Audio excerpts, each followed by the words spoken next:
سے وہ پہچانے گئے. اور اسی بیک گراؤنڈ میں یہ آمین بالجہر، رفع الیدین، یا فاتحہ خلف الامام، یا پھر یہ کہ 8 رکعت تراویح کا مسئلہ، یہ جو مسائل میں نے آپ کے سامنے گنا، یہ مسائل اس بیک گراؤنڈ میں ہائی لائٹ ہو کر آئے کہ ان مسائل پہ زیادہ لکھا گیا، زیادہ بولا گیا، ادھر سے تائید میں، ادھر سے مخالفت میں، دونوں طرف سے جو کتابیں لکھی گئی ان مسائل پر یہ ہائی لائٹ ہوئی. ورنہ مسئلہ اصل کیا تھا؟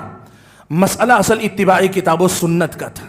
اور اتباع کتاب و سنت کے معاملے میں ائمہ کرام کی تقلید، مسلکی تعصب، مسلکی جمود، اپنے مسلک یا امام کی بات سے آگے کچھ صحیح ہو ہی نہیں سکتا، یہ جو جمود تھا اس کے خلاف یہ تحریک چلی تھی.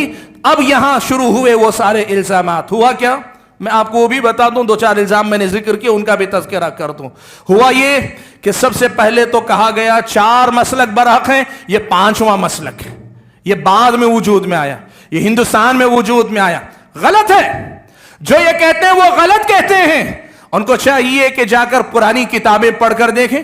امام ترمذی رحمت اللہ علیہ اپنی کتاب جامع یا سنن کے اندر جب مسئلہ، ان کا طریقہ پہلے عنوان بیان کرتے ہیں، پھر اس عنوان کے لیے حدیث بیان کرتے ہیں، پھر اسی مفہوم کی حدیث کتنے صحابہ سے آئی ہے وہ بیان کرتے ہیں، اور وہ بیان کرنے کے بعد یہ بھی بتاتے ہیں کہ اس حدیث کے مطابق فتویٰ دینے والے علماء کون کون ہیں. اگر آپ جا کر امام ترمذی کی کتاب پڑھ کر دیکھیں، کتاب میں مکرر انہوں نے محدثین کا تذکرہ کیا، اہل الحدیث کا تذکرہ کیا ہوا ہے. اگر اہل حدیث ہندوستان کا کوئی فرقہ، کوئی جماعت تھی تو امام ترمذی جن اہل الحدیث کا تذکرہ کر رہے ہیں وہ کون ہیں؟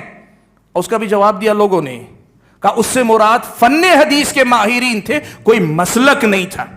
فن حدیث کے ماہرین تھے، کوئی مسلک نہیں تھا.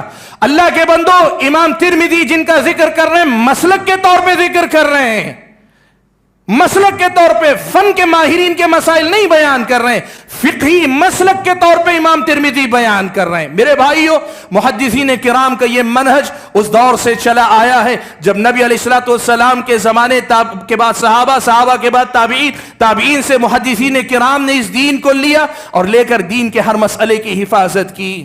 اب سوال یہ ہے کہ یہ 1906 کے بعد کیا ہے؟ اس ملک کے اندر سن 1906 عیسوی میں یہ جو اہل الحدیث کا طریقہ تھا پہلے سے چلا آ رہا ہے. جیسے میں نے کہا نا کہ اگر یہ سلسلہ دیکھیں تو شاہ ولی اللہ محدث دہلوی رحمت اللہ علیہ کے عہد سے شروعات اس کی، یہ جو سلسلہ چلا آ رہا ہے اس کے لیے ایک آرگنائزیشن کی بات ہوئی.